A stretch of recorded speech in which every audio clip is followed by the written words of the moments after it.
thought Mike was a great speaker. He has a lot of energy and enthusiasm in the way that he presents his material.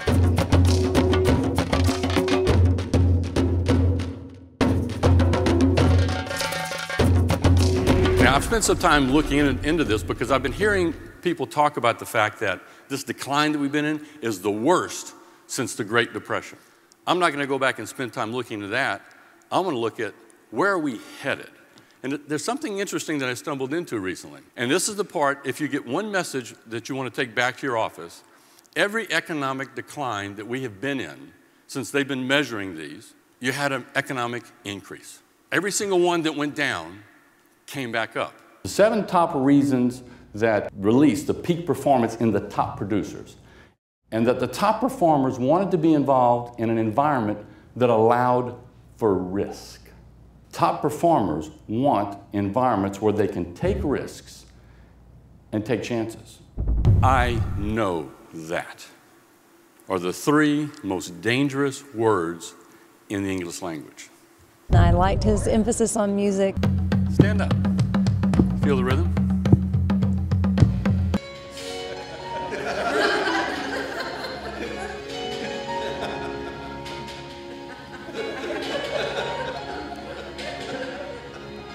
It was a very fun presentation. I recommend him to anyone who's looking for a great speaker. He was fantastic. What we want to do is we want to get to what's called the circle of influence. We want to be, if you have a prospect or client you're working with, you want to be part of their circle of influence. Now, what I mean by that is you want to be their go-to person, that if they've got something they're trying to deal with, that you're the one who's going to be the resource that they're going to rely on to help steer them. This has been the best forum that I've come to this entire experience so far. Been the best one. A great way to actually get to know somebody is to ask for their help and their guidance. And I think that we try to impress people, as we were saying before, but not coming across ignorant, we try to impress people by sharing with them what we know. And you know something interesting? Is psychologists have shown that the more that you tell me about you, the more connected you are to me, not the other way around. Great, it was a fantastic session. I'm really glad to have taken part. Here's the problem that I have. If I sell the fact that I've been in business for 30 years, does that position me as a shortcut to their problem? I don't think so. Right? It's not enough. I have to take it to another level.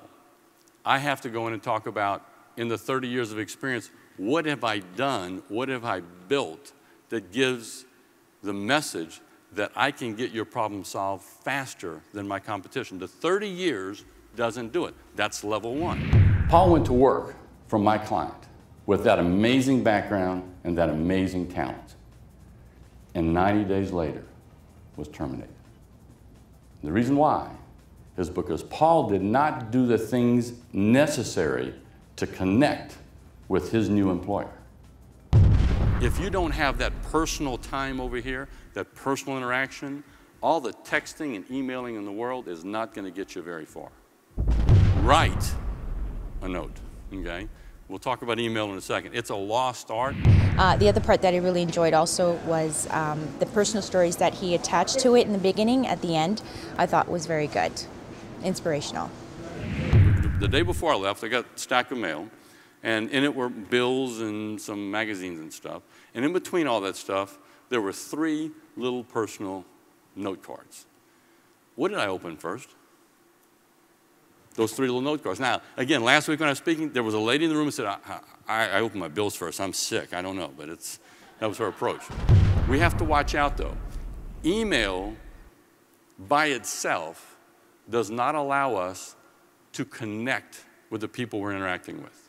Email allows us to be in contact with the people that we're interacting with. And there's a difference in the two.